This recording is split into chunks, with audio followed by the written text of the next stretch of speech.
Welcome back, my friends, to my channel and another creative video. Today, I want to share with you how I really enjoy working with layers of stamps in my art journal.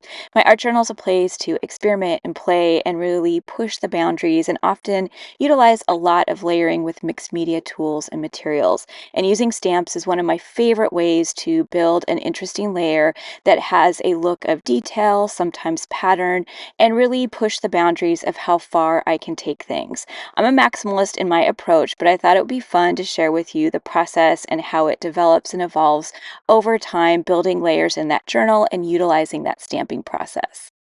So my favorite ink pads are the Ranger Archival inks as well as the StazOn ink. I really like anything that is permanent when I am stamping, but I'm not much of a stickler for the brands, the things that I'm using. I also really enjoy Jane Davenport's stamp pads, the Squid Ink stamp pads. I just pulled out my stash so that I could play around with different colors and different pads, and then I pulled out my stash of handmade stamps. Now, I personally really enjoy creating my own stamps because I like everything in my art journal pages for the most part to be my own designs. I carve erasers or carving blocks. I will basically carve up anything to create some kind of little stamp that I can create an impression. And you'll notice my stamps are a lot smaller. I tend to create real small little designs that I can then play around with on that surface. Now, my own approach to stamping with stamp pads and my hand carved stamps is to actually still get quite a bit expressive and imperfect. You can have so much fun with stamps. The sky is endless. The options are endless when it comes to the way that you use them. You can create a tiled pattern. You can get things matched up, being a little bit more perfect than I do. But what I like using them for is filling those fields of color. I really enjoy preparing my art journal pages for the future. This means I lay on a lot of different colors, a lot of different fields of color. So you'll notice in this particular page, I started with acrylic paint and I've got whites, purples, reds, and pinks, and then some shades in between all of those different colors. I've given myself a lot of really interesting brush strokes and what I call a field of color to work inside of. And I love using my hand carved stamps and a stamp pad to do this. I will pick a variety of different designs that I've carved up, and I will pick different types of designs from geometric to floral. I really like mixing it up. So I'm not trying to create something that feels like a cohesive pattern in this approach, but what I'm more doing is having fun playing around with all of the different colors that I have in that first layer on my surface. And I will go into all of those different colors, often picking different colored stamp pads so that I can alter what types of color I have and go in with those designs and start building up that surface where it will start to feel like there are a lot of details. Now, I'm not necessarily too interested in creating pattern, but it's going to actually register a little bit as pattern as I begin to fill all of that space with my stamps. And once again, I'm a maximalist. I keep saying this in so many things that I teach and share out there. You might not want to utilize this much stuff on a surface, but my brain really enjoys seeing how much I can add and if I can pull it off. So oftentimes I will play back and forth with that contrast, that color, and seeing if I can fill that space in really interesting ways to set myself up for further creativity as those layers dry and as I'm able to find more time to play over the top of these surfaces. Now, I really enjoy using those stamp pads, but I will pull out acrylic paint if there's just a color that I need. With my hand carved stamps, I try to treat them a little bit more special than some of my other things that I dip into paint. So if you are using acrylic paint with some of those hand carved stamps or rubber stamps, I would just say be really mindful about washing things afterwards so you don't get a buildup of that acrylic paint. Further on down the road, it makes it harder to use with a stamp pad as that paint builds up on the surface. I needed some white paint to add some contrast to some of those darker colors, and I actually found that the white stamp pad that I typically use was a little bit dried up. It just wasn't working the way I wanted it for this surface. So I just pulled out my white paint so I could really play around with some of those darker shades of purple or anywhere that is dark. So again, you're going to notice in so many of the things that that I do and share throughout our year together in my art journal, I am incredibly mindful about contrast. Because I'm a maximalist, because I add lots and lots of layers, I'm being able to pull those layers off by being incredibly mindful about the colors that I use and the contrast that I am working through on that surface. If I have a lighter shade that is a field of color, I will go in with something dark. If I have something dark, I will often go back in with the color white or a very, very light color so that things really pop and it starts to feel like there is a variation between the dark and the light.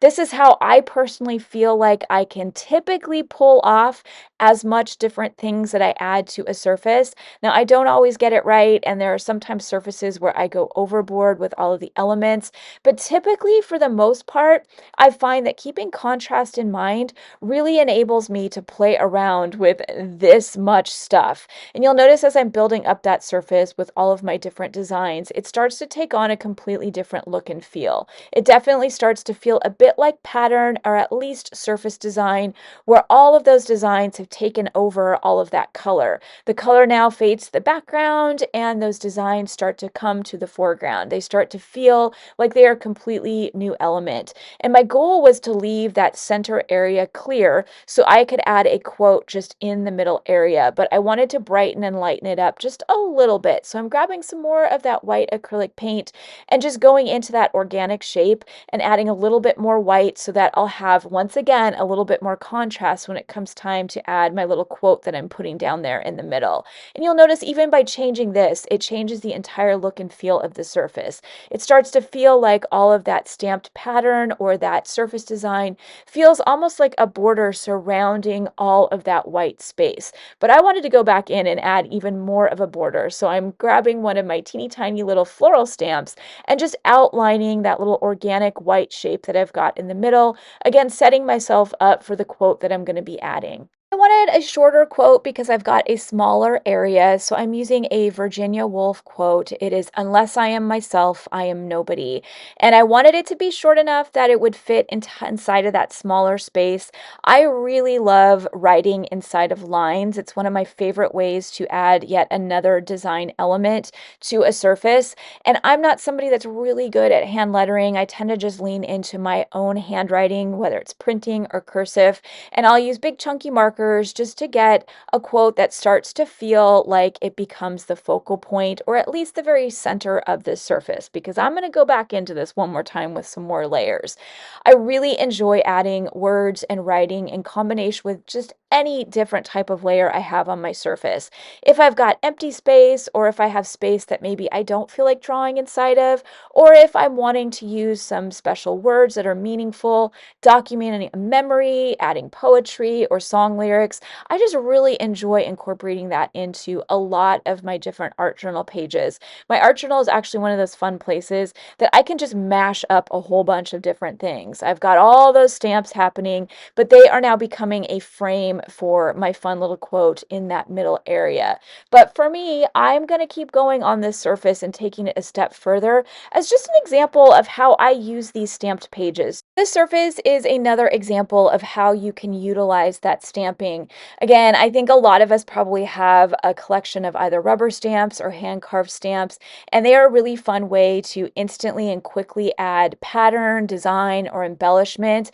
And I really love taking my time to kind of work with those embellishments created from those stamps as one of many layers. Because I started this spread with a lot of really expressive, messy color, I'm still able to hold on to that by stamping over the top. I'm not covering up a lot of that color, and it really shows through in a super fun and interesting way. Now, again, I'm going to keep going just to show you all how I enjoy using these types of surfaces with some more of those detailed stamps.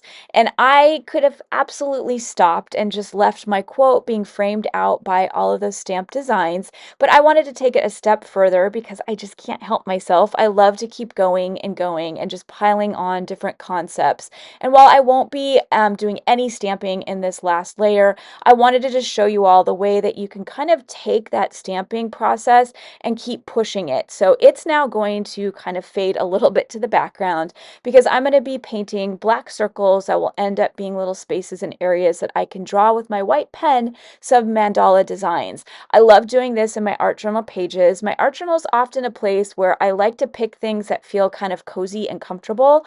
Mandala drawings, doing patterns, doing doodling, or really intricate patterns within a lot of my layers is one of my little comfy techniques that I love to do. It's easy for me to kind of relax, kind of space out, listen to my audiobook, or watch something while I'm drawing. I don't have to think too hard or plan too hard. And I really enjoy that my art journal can be this place where I'm not trying to get something perfect or create a composition. Instead, I'm really playing and having fun with things that already feel pretty comfortable for me on a surface. But things get interesting when you start adding them, layering them, and mixing them together in really unique ways. So you can see that I've decided to go back in with those big black circles to set myself up for another layer. And it's going to automatically change the look and feel of this surface. That color that I started with and then the stamps start to really feel like the background to some of these circles. And while I didn't want to cover up all of that space, I am going to add even a couple more circles as I continue to work through this process because I really liked the contrast and I like pairing together super detailed and embellished objects and designs. In my own process, I call it a mashup. I am really playing around with different elements and seeing if I can pull it off. Oftentimes, if you have tons of detail like this on a surface, it might mush together. It might feel like it's not really dynamic. But because I've made some really intentional color choices with things that have high contrast, for the most part, I'll be able to pull off that super patterned background with those stamps and then all of those details with my white mandalas over the top of those black circles. So I'm going to let you all watch me finish this up, finish up my mandalas, and I'm hoping this gives you just a little bit more inspiration when it comes to working in those art journals. You can use those stamps in a really expressive, messy way, but I wanted to show you a way that I go really detailed with my stamping and utilize those stamps to create really intricate, very detailed backgrounds that really elevate a surface and make it look and feel very, very embellished. And I treat that like any other surface where there is the ability to keep layering and keep going over the top of things. While you do not have to take my maximalist approach and apply it to your own art journaling process, I want you all to have a lot of inspiration that I share in this space so that you can maybe take some of the things that feel like you might want to play or try and see if they work in your own art journals.